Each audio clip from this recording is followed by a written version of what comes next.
Hello bachcho, let's read the question first. Question says a circular disc of diameter d is slowly rotated in a liquid of large viscosity eta at small distance h from a fixed surface as shown in figure.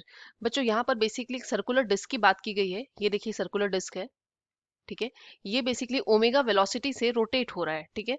और ये जो circular disc है बच्चों, इसका ही basically ये diameter वाला cross section यहाँ पर दिखाया गया है. ये जो है ये डायमीटर है, ठीक है, ये डायमीटर है.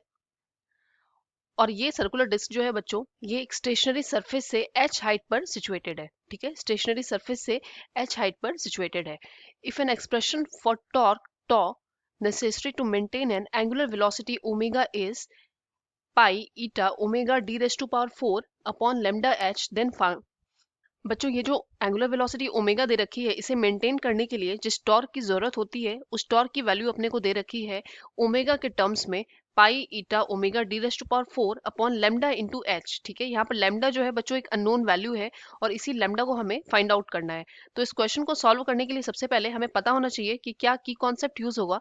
तो आइए लिखते हैं की कॉन्सेप्ट. यहाँ जो बच्चों हमारा की कॉन्सेप्ट यूज होगा वो होगा विस्कस फोर्स, जिसे हम लोग एफ विस्कस से. बच्चों ये जो विस्कस फोर्स है इसकी वैल्यू होती है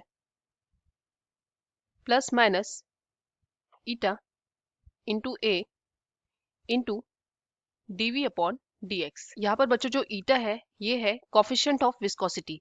ये जो एरिया है ये है area in contact and this DV upon DX is बच्चों बेसिकली वेलोसिटी ग्रेडियंट, ठीक है. ये डीवी अपॉन डीएक्स है वेलोसिटी ग्रेडियंट. ये वेलोसिटी ग्रेडियंट क्या है बच्चों, ये हम आगे समझेंगे. तो चलिए अब सॉल्व कर लेते हैं क्वेश्चन को. जैसा कि बच्चों हम यहाँ पर देख रहे हैं कि यहाँ पर सेंटर से जैसा कि बच्चों हम यहाँ देख रहे हैं कि यहाँ पर हमें सेंटर से r डिस्टेंस पर एक स्मॉल एलिमेंट dr दे रखा है, ठीक है. तो सबसे पहले बच्चों हम इस स्मॉल एलिमेंट dr पर लगने वाला टॉर्क को कैलकुलेट करेंगे. तो dr एलिमेंट पर लगने वाला टॉर्क को लेट अस अज्यूम ये d टॉ है, ठीक है, d टॉ है. अब हम लोग बच्चों d टॉ की वैल्यू कैलकुलेट करेंगे. तो चलिए, जैसा कि हमें पता है बच्चों टॉर्क क्या होता है, torque is equal to force into distance, ठीक है.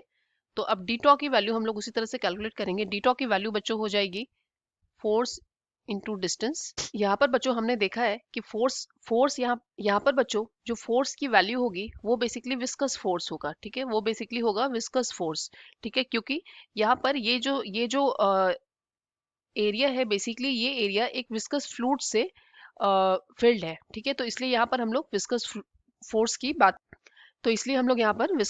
बात करेंगे. तो चलिए एक बार कैलकुलेट करते हैं विस्कस फोर्स. विस्कस फोर्स बच्चों हो जाएगा ईटा, जैसा कि हमने की कॉन्सेप्ट में देखा है, बिल्कुल उसी तरह से हम लोग यहाँ पर विस्कस फोर्स फाइंड आउट करेंगे. तो viscous force will be eta into, क्योंकि हम इस dr एलिमेंट पर फाइंड आउट कर रहे हैं बच्चों, इसलिए हम लोग यहाँ पर लिखेंगे इस dr एलिमेंट का एरिया. तो dr एलिमेंट का एरिया क्या हो जाएगा बच्चों, 2 पाई r इंटू लेंथ इसकी क्या दे रखी है dr, ठीक है. ये हो जाएगा इसका एरिया इनटू वेलोसिटी ग्रेडियंट. अब वेलोसिटी ग्रेडियंट क्या होता है बच्चों कि यहाँ पर फ्लूइड भरा हुआ है तो इस जगह पर जो वेलोसिटी होगी बच्चों वो क्या हो जाएगी, वो जीरो होगी. बट यहाँ पर जो वेलोसिटी होगी बच्चों वो होगी ओमेगा इंटू आर, ठीक है. ये देखिए ये जो सर्कुलर डिस्क है उसके इस वाले पॉइंट पर जो कि फ्लूइड से बिल्कुल सटा हुआ है, यहाँ पर तो वेलोसिटी जीरो होगी, लेकिन यहाँ पर वेलोसिटी क्या हो जाएगी, ओमेगा आर हो जाएगी. क्यों, क्योंकि ओमेगा वेलोसिटी से ये रोटेट कर रहा है और आर इसकी रेडियस है, so velocity will be omega into r. तो अब वेलोसिटी ग्रेडियंट क्या होता है, change in velocity, so dv upon d r. So यहाँ पर डीवी की वैल्यू क्या हो जाएगी, डीवी की वैल्यू हो जाएगी, इनिशियल वेलोसिटी तो जीरो है और वो वेलोसिटी कहाँ तक गई है, ओमेगा आर तक गई है, so it will be omega into R, ठीक है, अपॉन dx क्या हो जाएगा बच्चों, dx अपना हो जाएगा h, ठीक है. तो ये अपने को मिल गया विस्कस फोर्स. अब चलिए हम लोग कैलकुलेट करते हैं टॉर्क में बच्चों. यहाँ पर फोर्स क्या हो जाएगा, विस्कस फोर्स मैंने पहले ही बताया. तो विस्कस फोर्स की वैल्यू क्या हमने निकाली है, eta into 2 pi r into D R into omega R upon H. अब इंटू क्या हो जाएगा बच्चों, ये वाला r, ये r हो जाएगा, ठीक है. और ये वैल्यू किसकी आई है बच्चों, ये वैल्यू आई है डी टॉ की, ठीक है. यानी ये वैल्यू आई है अपने को स्मॉल एलिमेंट पर, वो जो dx एलिमेंट दे रखा है वो स्मॉल एलिमेंट पर वैल्यू हम लोग को निकल के आई है डी टॉ, ठीक है. अब अगर बच्चों हम लोगों को डी टॉ की वैल्यू दे रखी है और हमें टॉ निकालना है तो हम लोग क्या करेंगे, डी टॉ को क्या करेंगे, इंटीग्रेट करेंगे, ठीक है. और यहाँ पर जो इंटीग्रेशन का जो लिमिट होगा बच्चों वो क्या होगा, 0 से लेकर रेडियस क्या दे रखी है, क्योंकि डायमीटर d दे रखी है बच्चों, तो रेडियस अपने को क्या मिल जाएगी, d/2। ठीक है, ये देखिए डायमीटर d दे रखी है, डायमीटर d दे रखी है, तो रेडियस क्या हो जाएगी, रेडियस हो जाएगी d/2। तो हमने इंटीग्रेशन का लिमिट पुट किया है 0 to d/2। अब चलिए कर लेते हैं इंटीग्रेट। d2 को करेंगे इंटीग्रेट इज इक्वल टू,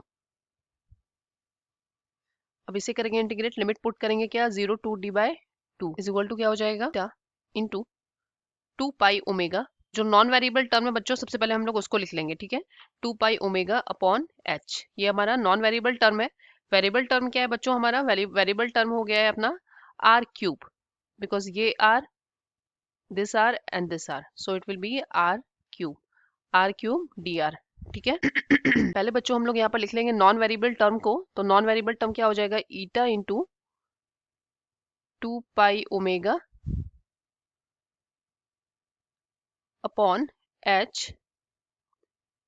अब वेरिएबल टर्म लिखेंगे, वेरिएबल टर्म क्या होगा बच्चों, r3 हो जाएगा इंटू dr। ठीक है, this r and this r, it will B r3। Okay, so r3 into dr, right.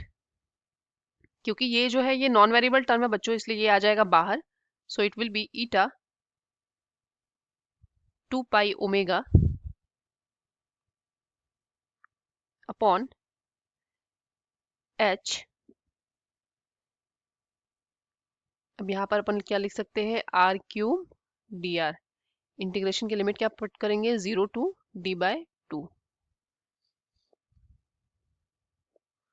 So again it will be 2 pi omega eta upon h।